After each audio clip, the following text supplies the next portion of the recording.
paid to her on May 29th in 1777. And that was by the Pennsylvania State Navy Board for making its ship's colors. So Canby's claim, which was supported by affidavits of Mr. Ross's daughter and niece and granddaughter, and it was published in the Harper's New Monthly Magazine in 1873. And a lot of people read that article, and they instantly put it into the school books for the children. So we know where we got the legend of Betsy Ross, even though the historians are not comfortable with saying, yes, she made the first flag.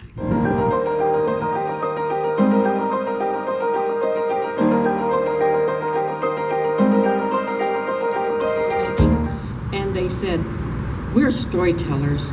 And her husband said, she is too. And from that time on, she has joined us, and we are delighted that she did. Sandra, thank you so much. And would you please welcome Sandra up here? She's a member of TAGS, and she is our secretary, and we depend on her notes to keep us informed. My name is Sarah Seeley McGill, and I was born in Virginia in 1784. I was born into a fairly prominent family, which was very fortunate for me because I was able to learn to read and to write and to do my numbers. When I was still young, my family packed up and moved to Missouri. In 1808, I married Green DeWitt. Green DeWitt was a very dynamic person. He had dreams that he wanted to fulfill. He was already hearing stories about people moving west and all the things they could do in the West. And his dream was to be one of those. Then he began to hear stories of Stephen F. Austin and the old 300. And he said, that's what we've got to do. Well, finally, in 1824, we packed up the wagons and our 5 children, and we headed to Gonzales, Texas. My husband had gotten a grant from Mexico that he could settle that area, and in the agreement, he agreed to bring 400 families into that part of Texas. It was fertile. It grew things well. It had the river. It was just like he dreamed in his head. And that's what we were going to do. But let me tell you, it was not an easy trip. It rained, and we had to fight the mud, and we had 5 young children that we were trying to take care of, plus the other people that were following us. We thought we would never get to Gonzales, Texas, but we finally did. Green had 6 years to fulfill his agreement with Mexico. We knew it was going to take a lot of work. And while he was working with the Mexican government and off on business and back where we had come from trying to recruit more people, I was there in Gonzales with now 6 children. And I was taking care of the farm. I was taking care of the children. I was teaching the other children in our small community how to read and write and how to do their numbers. So it was a very, very busy time. Near the end of the 6-year agreement, we began to realize that Green DeWitt was not going to be able to fulfill his agreement with the Mexican government. He at that time only had 180-something families that had moved in, and that's a far cry from 400. I took some of my money and I bought a grant from Mexico, a little over 4,000 acres. because I wanted to make sure we had taken care of our children and our future. So now we had a little more land to take care of. Now during this time, we did have a little bit of problem every once in a while with the Indians. They would come in and we would have to have a little skirmish and run them off. And some of the men got together and said, you know, when we came here, we had to make an agreement with Mexico. We agreed to come in and be loyal Mexican citizens, that we would teach our children how to be loyal Mexican citizens and teach them how to speak Spanish, and we had to agree to become Catholics. And he said, in turn, they were supposed to help take care of us. Now, we didn't remind them that not all of us fulfilled all of those things that they asked us to do. That the cannon was to help ward off the Indians, but if the Mexican government ever wanted it back, we were supposed to turn it back over to them. But they signed the paper, and we got the cannon. Now, it wasn't a very big one. It was a 6-pounder, which is not all that strong, but oh, it was so loud. And you would set off that cannon, and you could hear it for miles. And the strangest thing was that the Indian raids kind of slowed down, and we didn't have near as much trouble with the Indians anymore. Well, during this time, and one of the farmers said, well, what do you want us to do? Just take it out there and lay it on the ground and said, come and take it? And they said, oh, no. And then one said, you know, and things rocked along for a little while, but the grumblings were getting louder and louder. So they heard that the government in San Antonio was going to come and get the cannon. Word had gotten out. So they began to make plans. What are we going to do? How are we going to handle this? Well, one afternoon in May, they noticed that there were soldiers standing across the river. And they said, how many do you think there are? He said, oh, at least 100 of them.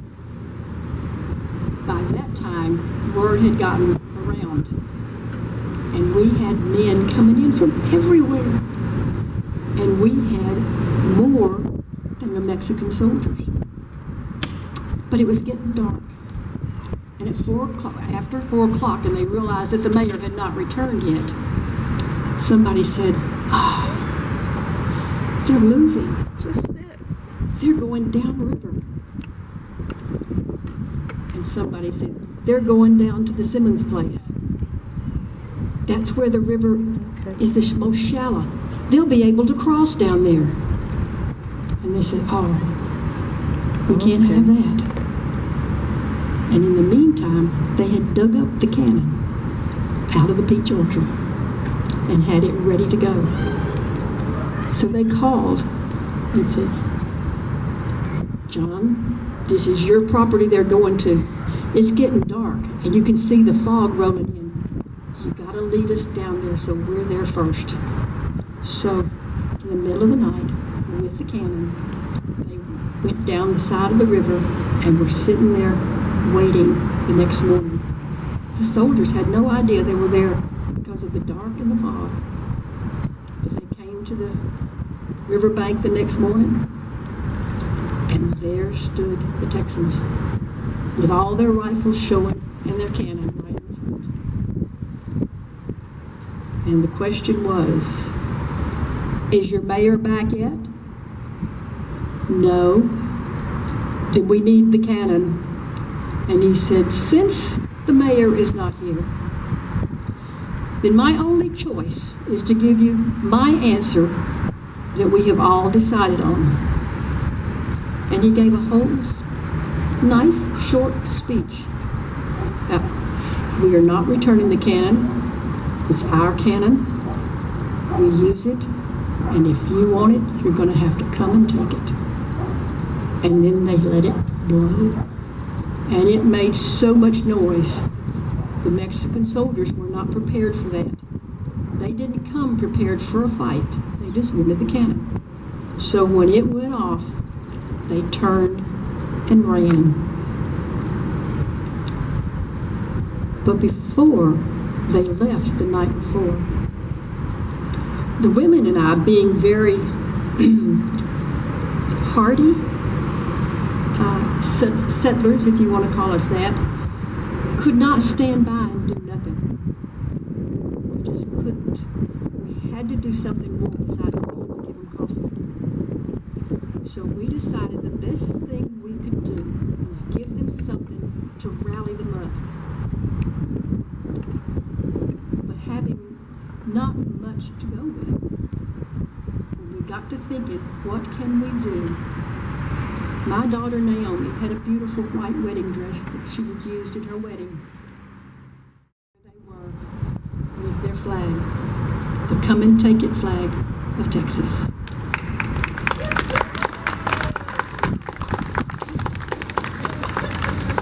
And the wind was blowing. Come on, you guys, get in!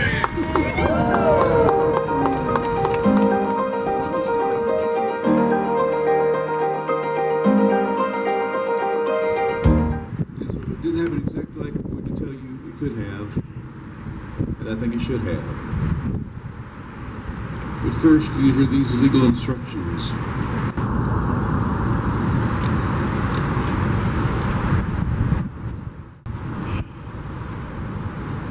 The Texas state flag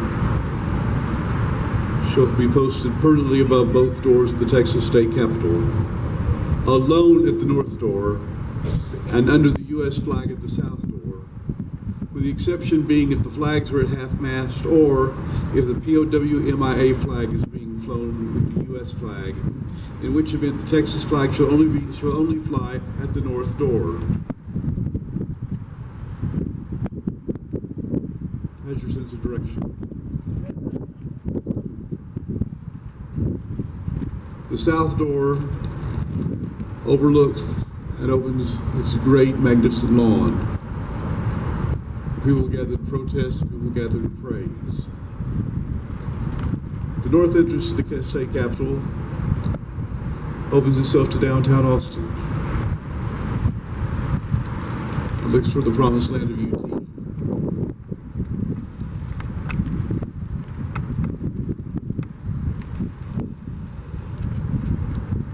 The Texas state flag shall fly permanently above both doors, alone at the north door. Alone.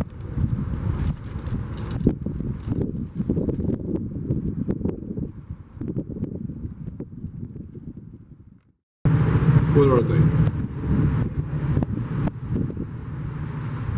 We learned that at a young age in this country. We learned that at a young age when we were Texans.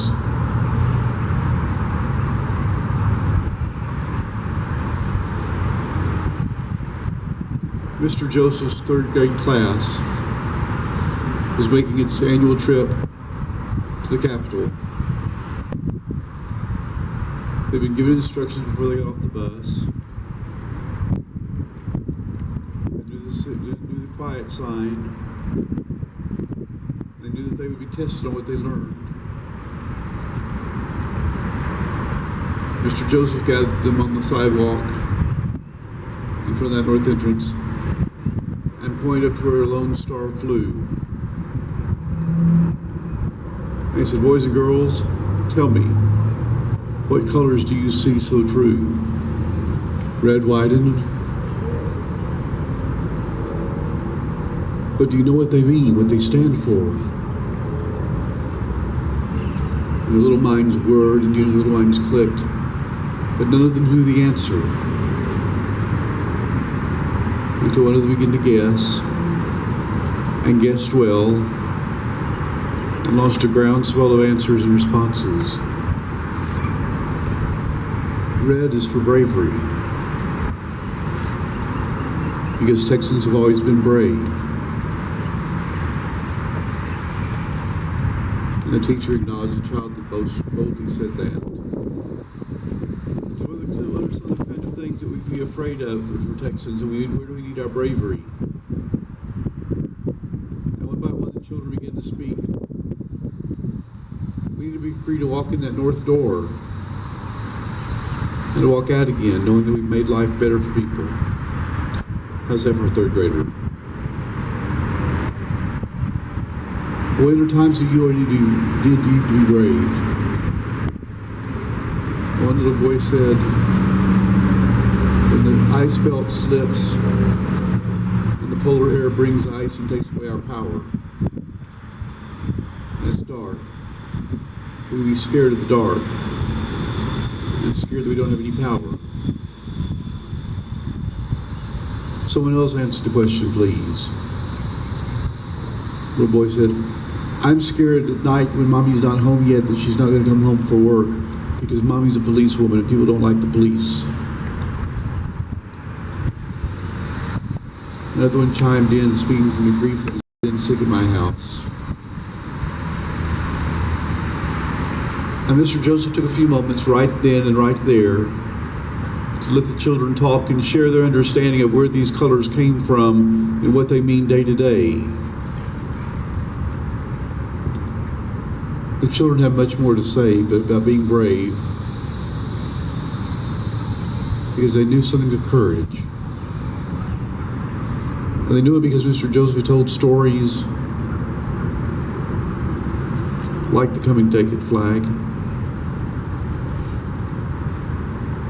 and the history with Mexico. And many of those children knew the story of the Alamo and remembered it well.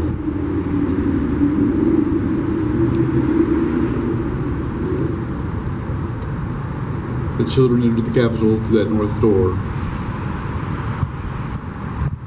and came out the wiser.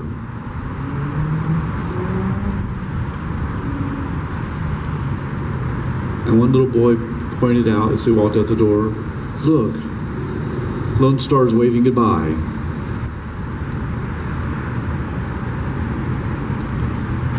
There was another group of young legislators and their assistants.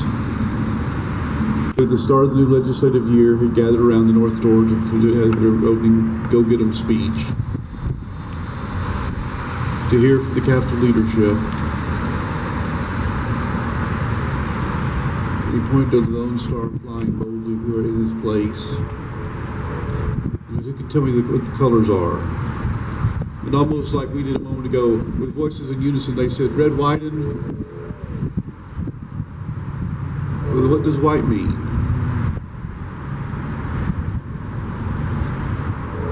And they were quiet, because no one wanted to voice the wrong answer. They said it stands for purity.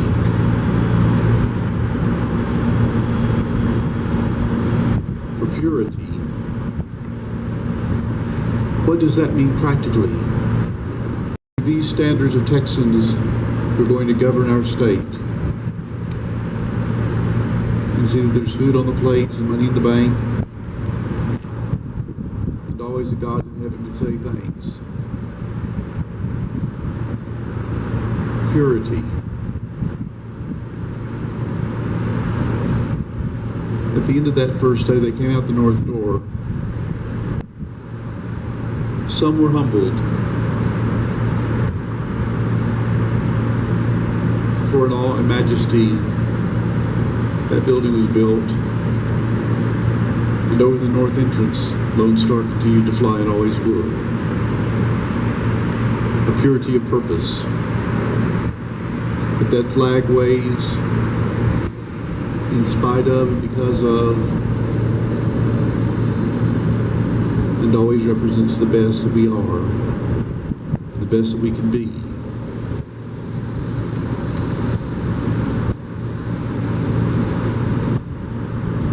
There's one color remaining.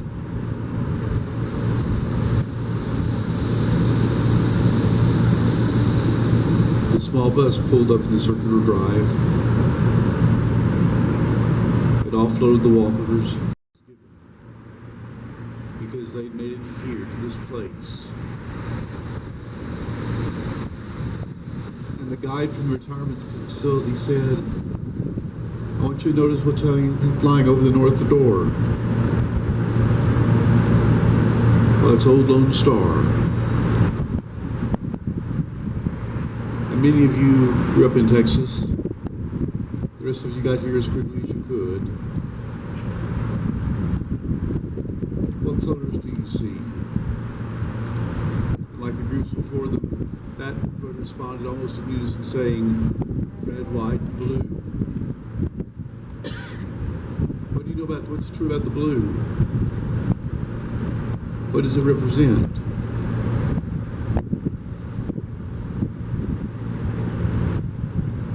And a wise retired librarian of children's books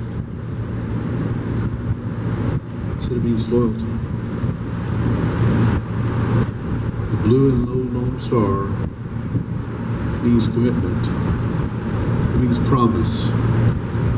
It means hope. It means survival. It means that nothing can overcome. It means that we bring the best of all the states to the Grand Union. It means we may be the last to die, but it will never be because we didn't try. One old fellow spoke up and said, it means we got your back when times are hard. It means we're going to do our best in spite of who's an idiot in the legislature or who's got wisdom there. We're loyal to the law and loyal to the Spirit. So that every time you walk under this entranceway into the north door, you know that there are those who've gone before you who paid a price.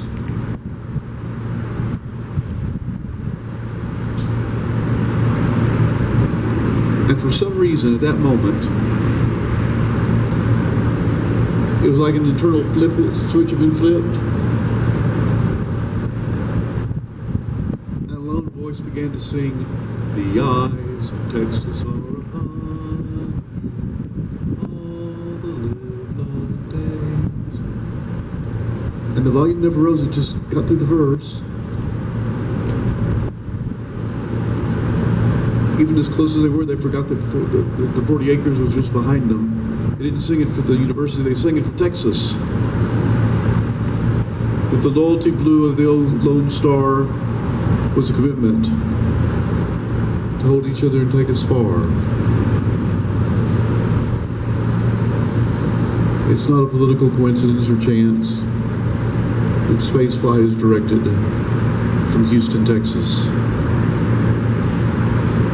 Texans have always been loyal to potential and possibility, and reaching out beyond our own borders and our own selves to make a difference in people's lives.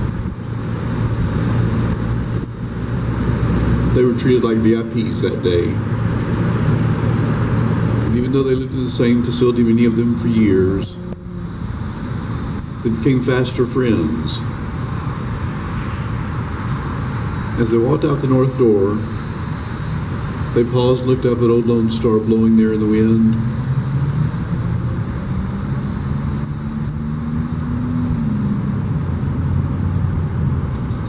And one reserve fellow took off his hat, picked up the flag and said, thank you, friend. Thank you.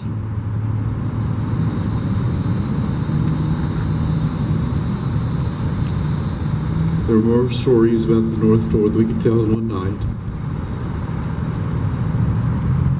Some would make you laugh, others would give you fright. But remember this, when you celebrate the flag, that it will always and permanently be over that entrance. Because you see, and I'm out of time. So it'll be a story for the next one.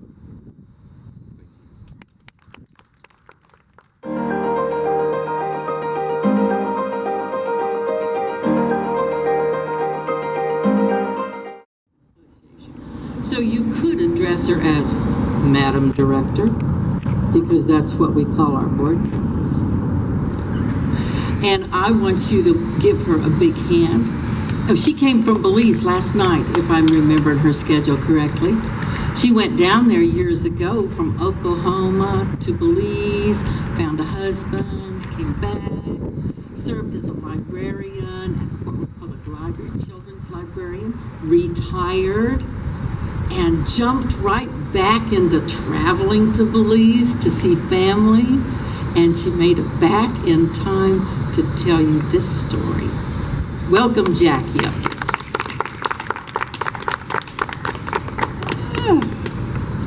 Well, thank you, Jay, and I'm just glad to see our group out here. This is very nice. We're glad that you're here. And separation, their independence from Spain. So they were really happy. They were this nation, new nation, independent.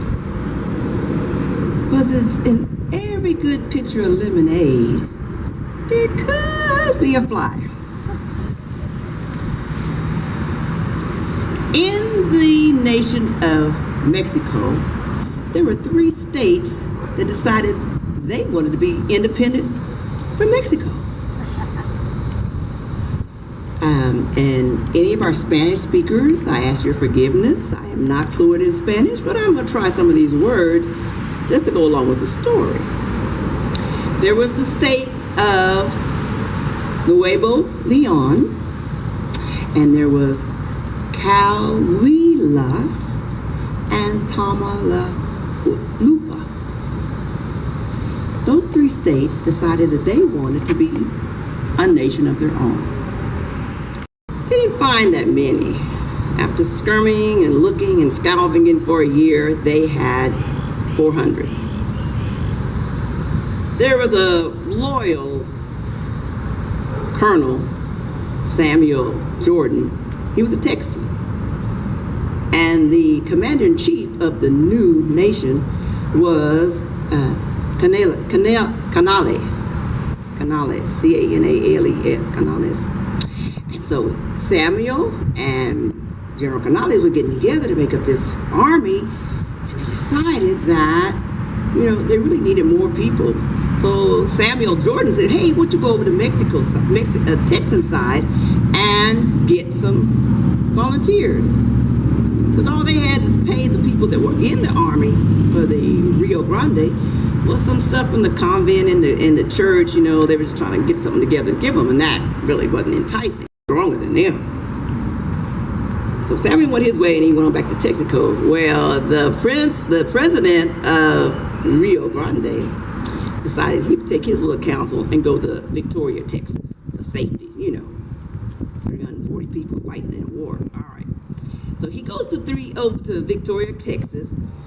Canales and his people decided they're going to fight at the Battle of Santa Fe de Morales. So they go there. And there's a battle. And they lose very badly. So Canales said, well, maybe going to Texas and finding some people might not be a bad idea. He and his wounded soldiers went over to Texas, mainly because we were in a rock and a hard place. If you became a nation, that would be good for us because you'd be a buffer to Mexico, who, we're not in agreement with. But if we don't help you, that might help us out with Mexico, and they might thought, oh, good, they're supporting us. So, we're just going to stay neutral. And this is where the plot thickens, because these are where the secrets start. So the President Lamar of Texas said, you guys, go help Canales, but don't let anybody know that you're helping Canales, because I'm supporting you helping Canales, but don't tell him about the supplies and all that, but go help him if you can. So some of the Texans joined with Canales. He ended up with 400 Mexicans, I think 80 Caddo Indians, and 310 Texans. So he had a good sized army after the little secret stay in Texas. Because after that first battle, when they lost and had to run to Texas, when Arista caught him, he said, "I tell you what, I'll spare your life if you come to my side." Zapata said, "No, I'm not coming over to your side. I'm staying loyal. Rio Grande." So he cut off his head, put it on a spike, put it in the city of Guerrero for his wife and his friends and everybody to know that Viva Mexico.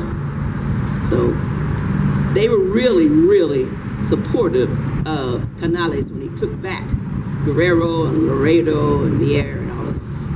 All right, well, they were feeling pretty good now. We got some states back. You know, we're doing really good. But this new Mexican general came about. Montayo. Arista in his own little town. Canales had a colonel, Juan Moreno. And what he didn't know, that Mr. Moreno was secretly involved with Mr. Montaño. Who were a short-lived country. They had a lot of sneaking around and stuff there. So Moreno was working with Montaño. And they were gonna make sure that Canale lost the battle. So Canale sent in Moreno with 30 men to go in to look for supplies because they didn't have enough for their people. But it was in the same town that Aristas was there. Of course, they captured Aristas captured Moreno and the other people. So General Lopez, they weren't giving up without a battle. So Canales and his people trapped in there, they fought. And they fought. And they fought some more. And when the battle had ended, the Mexican had lost 400 soldiers. The Canale and his group had only lost 5. But they were still far, far, far outnumbered.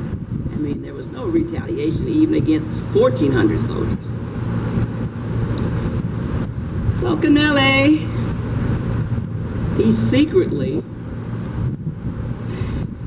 went in and talked to the head man, Aristas. And Aristas said, "You know what? You surrender, and I will make sure that you have a position of Santa Anna's army and officers position." Canale said, "Oh yeah, sure, all right, but these are the conditions.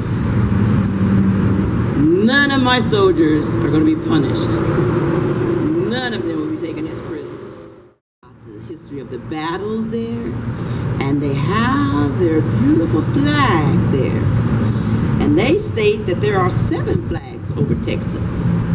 And they fly their flag of the Rio Grande along with their Texas flag. So the red is for courage, and the white stars are for the 3 states that wanted to be Viva Rio Grande. So Nueva Leon, Caguia, and Tamalapula. That's the best I can do. I'm sorry. But that's what that is. And so if you want to see a flag more in resemblance of the original flag, you just go right down to Laredo and you can go in there and read about all the secrets that plotted for a nation that existed for less than a year. Thank you.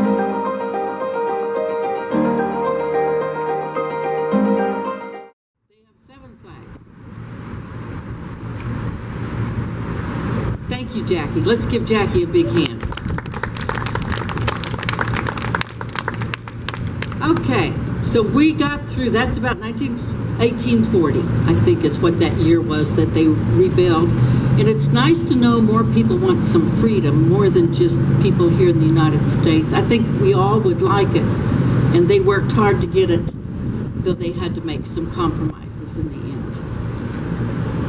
We move on up to the Civil War, and we don't have a Civil War flag to talk with you today about or to show you, because today we're still wrestling with that history.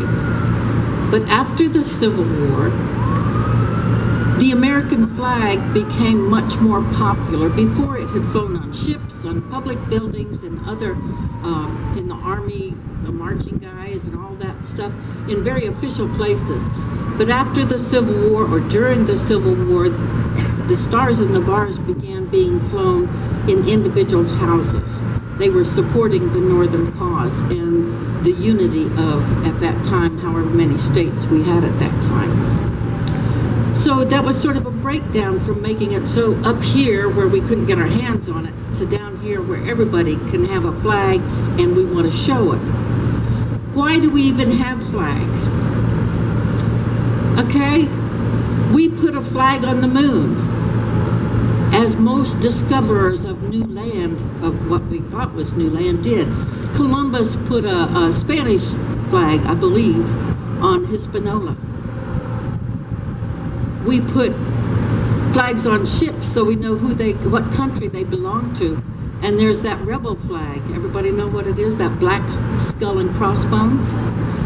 And when you were out at seas, you looked for those flags on those ships. Flags are an important communicator to everybody. If I waved a red flag right now, some of you might know what it was I was meaning. And if I waved a blue flag, some of you might know what I was meaning, because right now we are very divided in what we want to support. But we still haven't gotten to Flag Day yet. We've talked a lot about the flag, and we had it dedicated in June 14th of 1777. But there was a man in West. He decided that we should celebrate June 14th. And in 1885, he got his school kids out, and he told them about the United States flag and when it had started. And he started practicing Flag Day.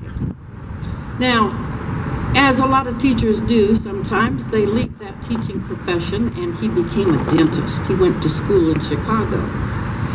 Oops, sorry. He went to school in Chicago. And he always talked about making a Flag Day a holiday.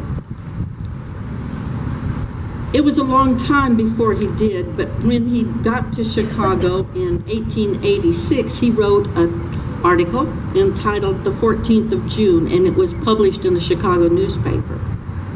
And then he made a speech before a group in Chicago called Sons of America. And he became sort of one of the fathers of Flag Day.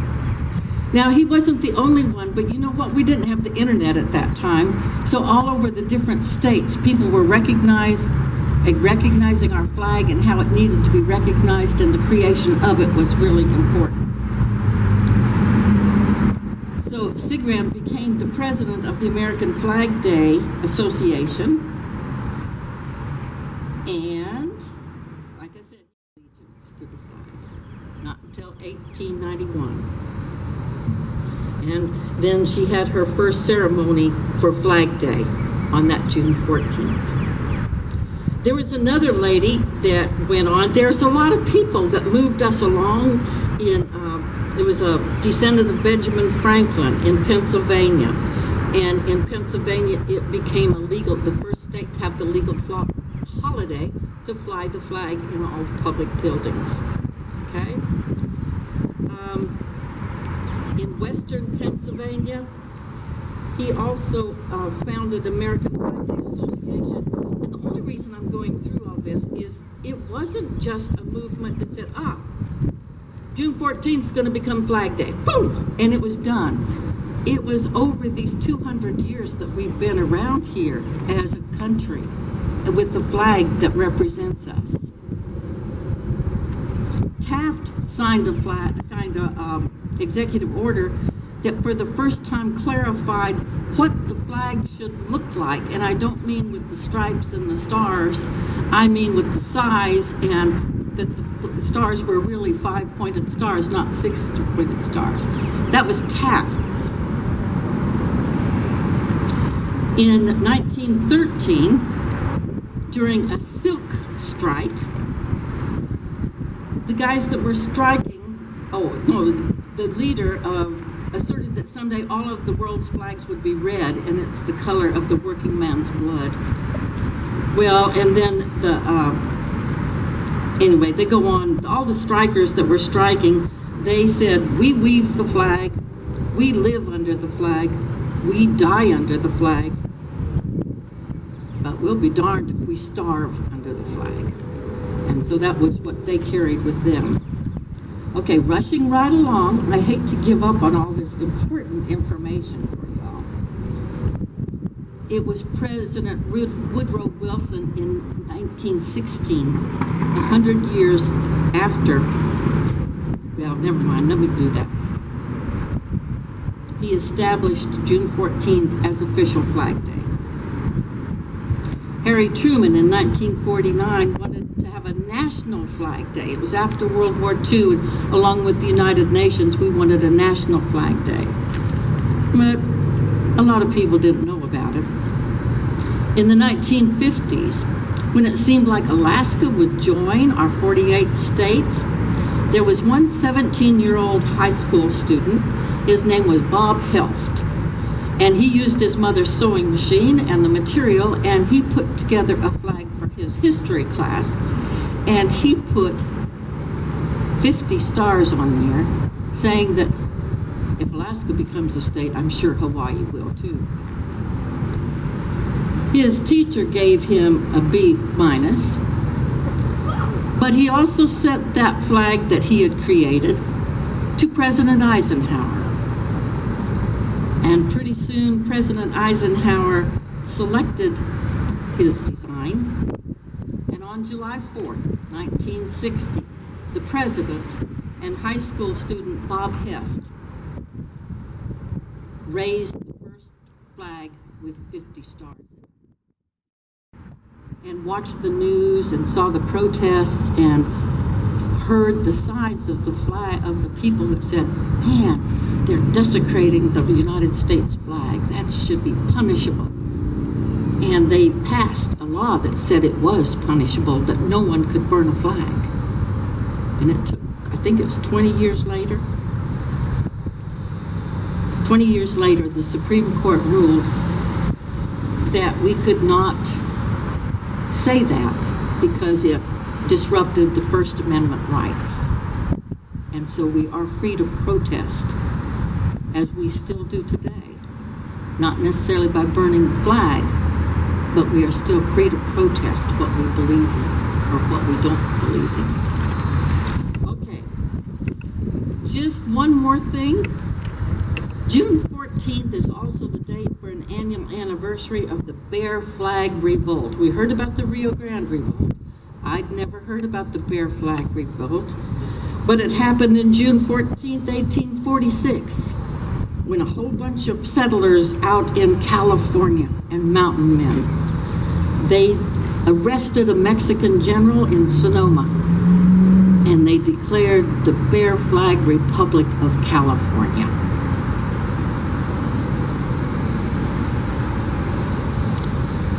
Okay, the Bear Flag was adopted as California's state flag when it came into the Union in 1850. So they did not become a country, but they did try. Again, people want freedom to make their own decisions. Even though we're all one country now, we still have the freedom to be able to share with you the story. I know it's not as far as Belize, Jackie, but he did come, and he's going to share with us a bit of information about the Juneteenth flag. He's also a member of NSN and TSA and TAGS. Because I said that for everybody else. So okay. And he's also on the board of the Storytellers, which is the Oklahoma State Storytelling Unit. Thank you, Fred. Thank you. Thank you very much.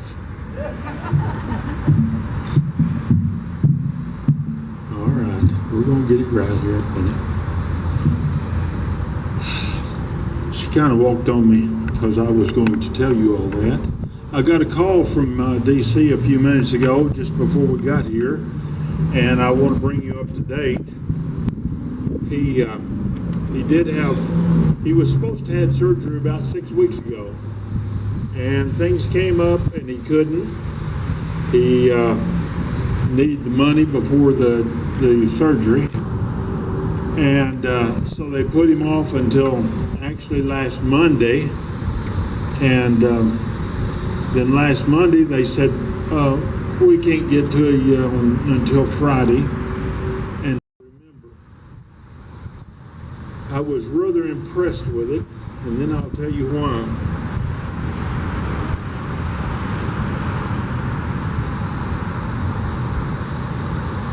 Most of you don't know, but it's a Texas holiday.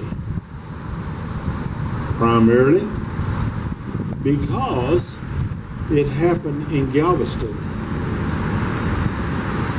Let me back up a little bit and tell you a little bit about the flag, and then I'll finish up with why and how come.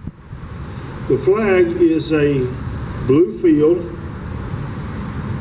with a red bottom, and it's got an arch that goes through it. The man that designed the flag used the information that I'm going to tell you to put it together. And he actually said there is a bunch of different things about each item on the flag, but mostly the items end up being a spiritual situation, which kind of surprised me. You see, I was raised up in the Panhandle of Texas, and we have an annual Juneteenth celebration, and I plan on going this year. It started in Galveston, like I said, 2 years after the proclamation.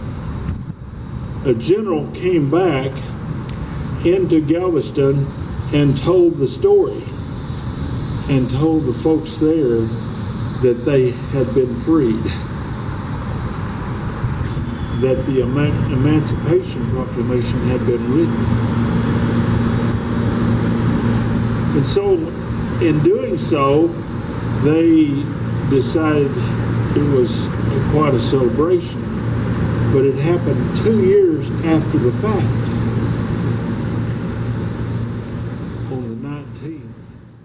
And there lays my phone right there that you're supposed to be recording it on, so I could show it to DC tomorrow. Sorry. Another train just ran by the wrong direction. He doesn't know. Thunderstorm today for me. See, the Oklahoma thunderstorms build over where I live, right out there in this Panhandle of Texas, and then they come over to Oklahoma and get nasty. That's kind of the way it's been for me all day. But I was going to ask everybody to take just a moment and remember our friends, our relatives, our storytellers that were a part of this. Take just a few seconds of silence to remember those people. Like I say, they served in the military on both sides. They served in the military in Oklahoma, in Texas, particularly our part of Texas, and they deserve that moment, if it's just a moment of recognition. Will you join me, please?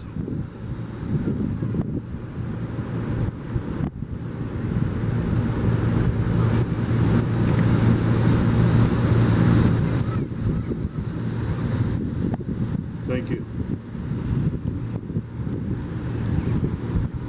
So in recognition of what's happening on June 14th,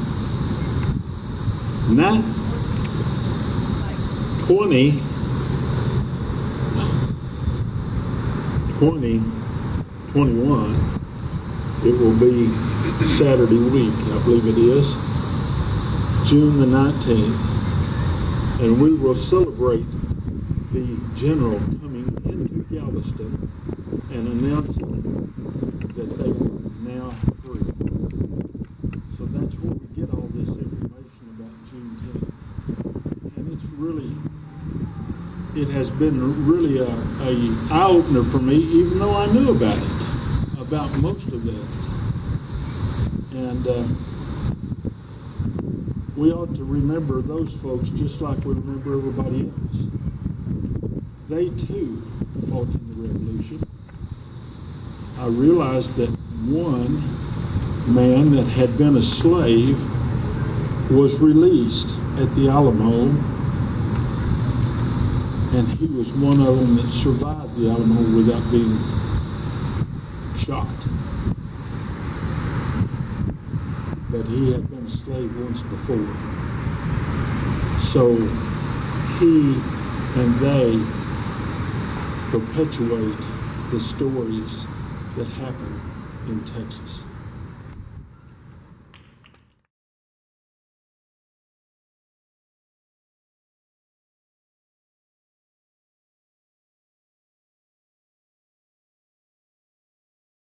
Really good.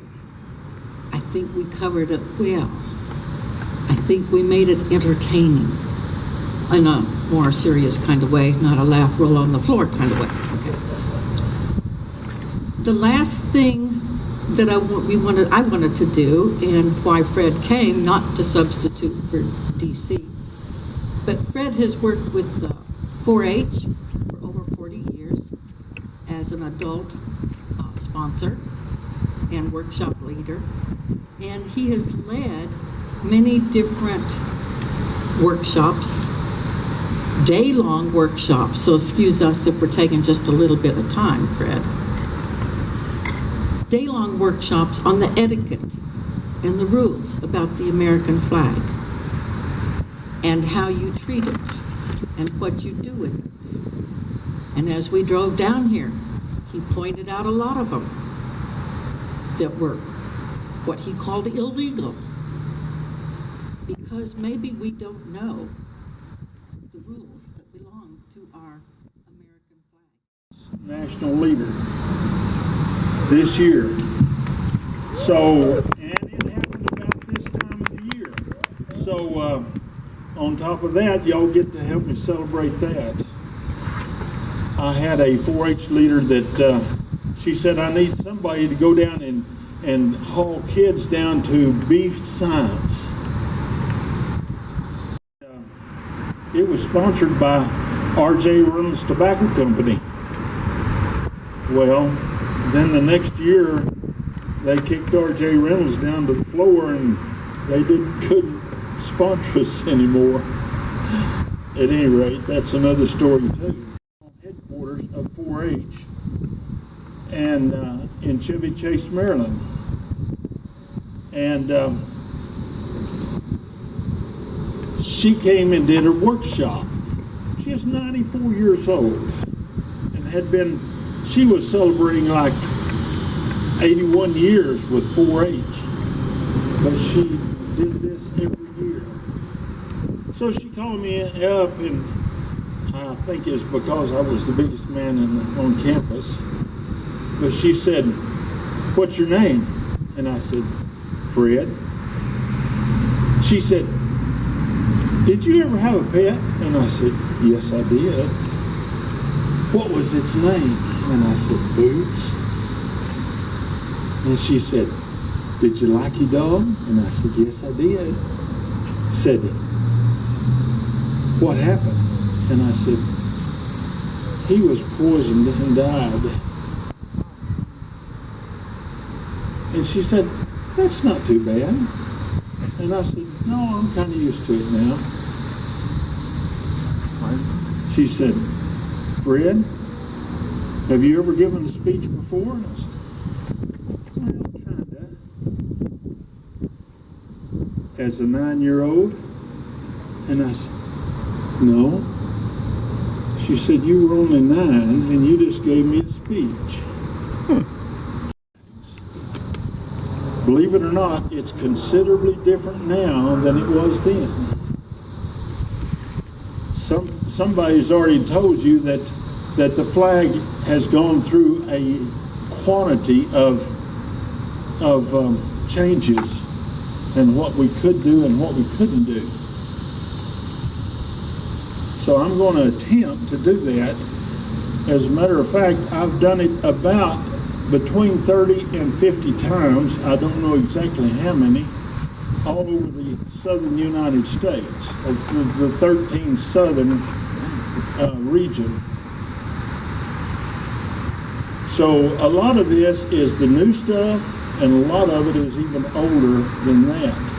You see, nearly every time we have a 4th-year Congress, they set up the freshman congressman to rewrite our rules and regulations concerning the flag.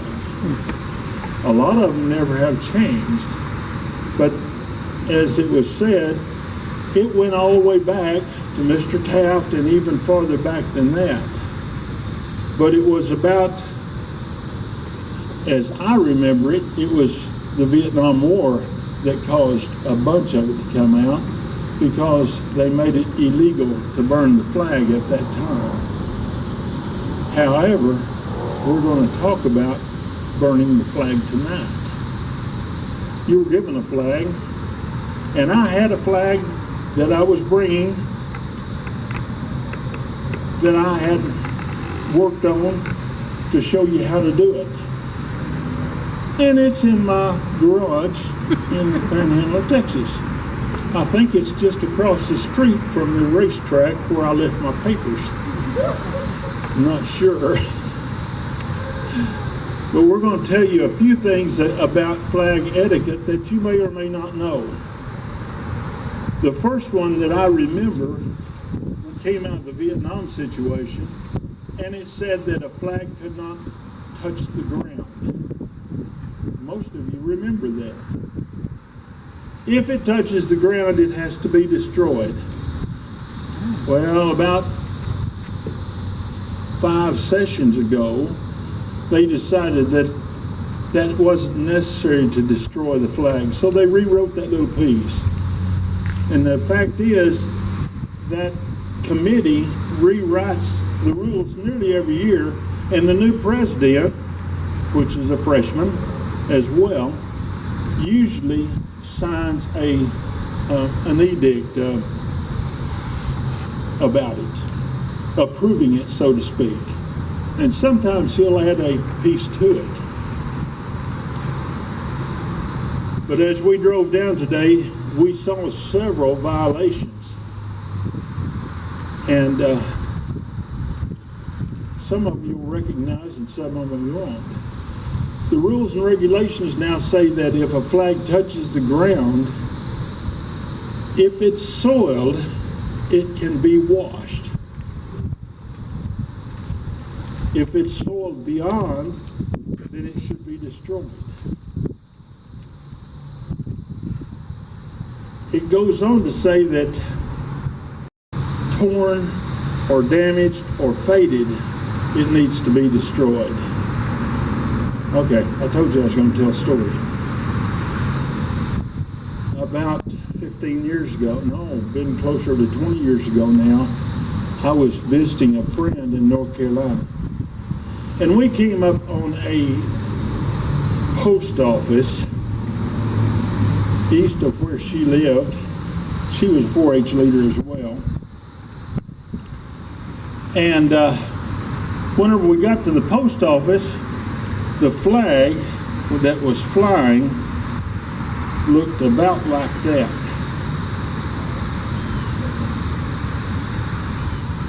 And I said, you're going to have to hide your eyes because I'm going to. And I made her stop. And I went over there and stole that flag. Well, being a fine Christian woman that she is, she felt guilty about it, so she wrote her congressman and asked what she should do. Happen is that he was a freshman congressman that year. But he passed it over to the senator from the state of North Carolina. And I got a rather pungent, that smell it. I got a rather nasty letter from the senator about that. And he said, you do know that it is a federal crime to take a flag from the U.S. Post Office. And after he wrote this rather long, nearly a full-page letter, he signed it, and the next line underneath, a P.S. appeared, and it said, I know what I said, but thank you for doing it. That letter is still on file at my friend's house in North Carolina. I'm going to call her and ask her for it back because I'd like to put it in a frame and keep it. So what I'm trying to say is a lot of times there's things happen that we have control over. One of the things that hasn't changed is that the flag cannot be worn as a replica flag. In other words, it can't be a bathing suit, it can't be a t-shirt, it can't be on any of that kind of stuff, according to the rules. It can only fly in certain conditions. If you're hanging it on the wall, it has to fly in this condition. Now, whenever you read the instructions, it's flown huge above any, as if it could be called advertising. That's a few of the things that we're not supposed to do with the flag. Let's talk just a minute about how we dispose of the flag. And I looked this up today, and if you're going to look it up, my favorite so far is the Girl Scout tradition, Boy Scout tradition. So go to Google and say flag retirement, and it'll tell you how to retire the flag. The VFW and the American Legion also do that. So if you've got an American Legion here close and you've got a flag that's stained or faded or torn beyond repair, did I mention that you could repair it as well as washing it? Yeah, it can, if possible. One of the car dealerships gave me a flag, and I cut 2 1/4 inches off the end of it and sewed it, it was still legal. But that's another one of those stories. One of my favorite stories is I was in North Carolina doing a program for a friend, and it was an all-day program. We started early in the morning. Books and stuff will tell you it was Massachusetts first on the list. As we go through it, each stripe represented one of the 13 states. So most of the programs that I worked with told about each state and what each state meant as it went down. The one I saw today that I really liked, they used quotations. The first quotation was like, give me liberty or give me death. were early, and as they got to the bottom, they were one giant step for man, yeah, I've done lost it.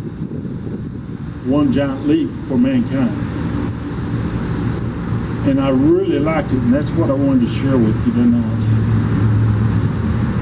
However, there's any number of ways to retire the flag. So separately, there you've got a tender that tends the fire, and you've got the lady who usually the really bright lady holds these stars and stripes, and then each kid has his own state stripe. Well, I was working on this little church up in North Carolina, and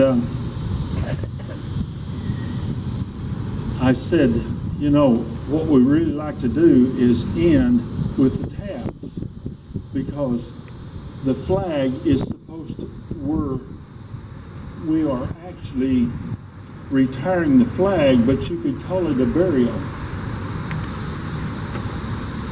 And I said, so we like to end with the tabs. And she said, oh, okay.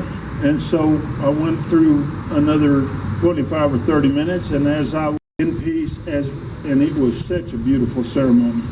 We had about 90 parents and friends from the church there to watch the ceremony. And I don't remember exactly what I said, but I said, if you'll all stand, we're going to show our reverence for the flag. There was a line of trees just about 3 blocks over there, and it turned and came back this way, about 2 blocks away. And that little girl walked up there and put that bugle up, or trumpet up to her mouth, and she started to play. Now I ended up in my shoes. I mean, it was so beautiful. The sound went out and then reverb back. And the little girl did a perfect job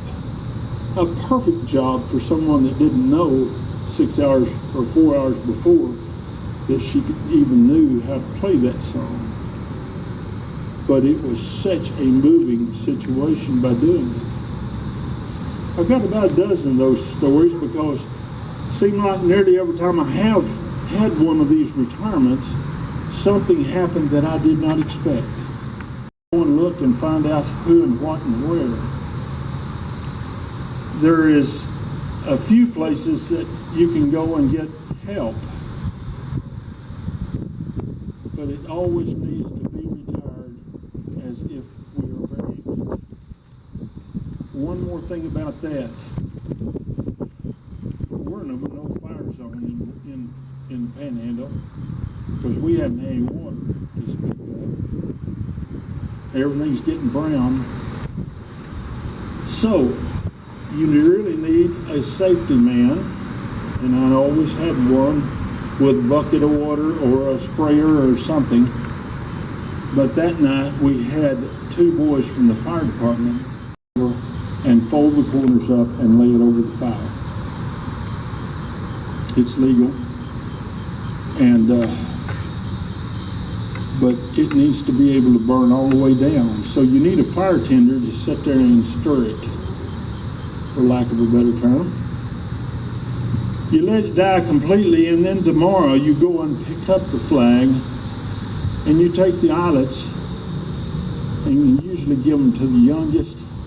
And I used to keep a couple of them in my pocket so I could give them to the youngest person there as a remembrance of that day. But you're supposed to take those and put it in a box, take it someplace and dig a hole, and by hand move the ashes from the box to the hole and then cover it. Robert, Mitchell, who was an actor, a cowboy actor that worked with John Wayne. So we're going to end with that tonight. Oh, beautiful for spacious skies, for amber waves of grain, for purple mountains' majesty, above the fruited plains.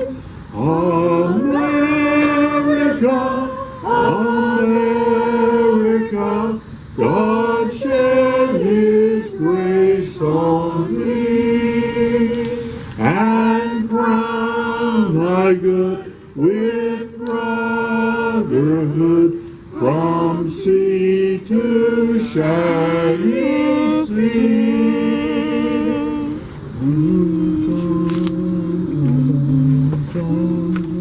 Have you ever seen a Kansas sunset or an Arizona rain? Have you ever drifted on the bayou down the Louisiana way? Have you ever watched the cold dog fog drift over San Francisco Bay? Have you ever heard a bomb white in the North Carolina pines? Or heard the billow of the diesel in the Appalachian mines? Does a call for Niagara thrill you when you hear the waters roar? Do you look with awe and wonder at the Massachusetts shore, where men who braved the hard new world first stepped on Plymouth Rock? And do you think of them when you stroll along the New York City docks? Have you ever seen a snowflake drifting high up in the Rockies, way up high? Have you ever seen the sun come blazing down in a old Nevada sky? Do you hail to Columbia as she rushes to the sea? Or bow your head at Gettysburg at a struggle to be free? Have you ever seen the mighty Tetons? Have you ever watched the eagles soar? Have you ever seen the Mississippi rolling along the Missouri shore?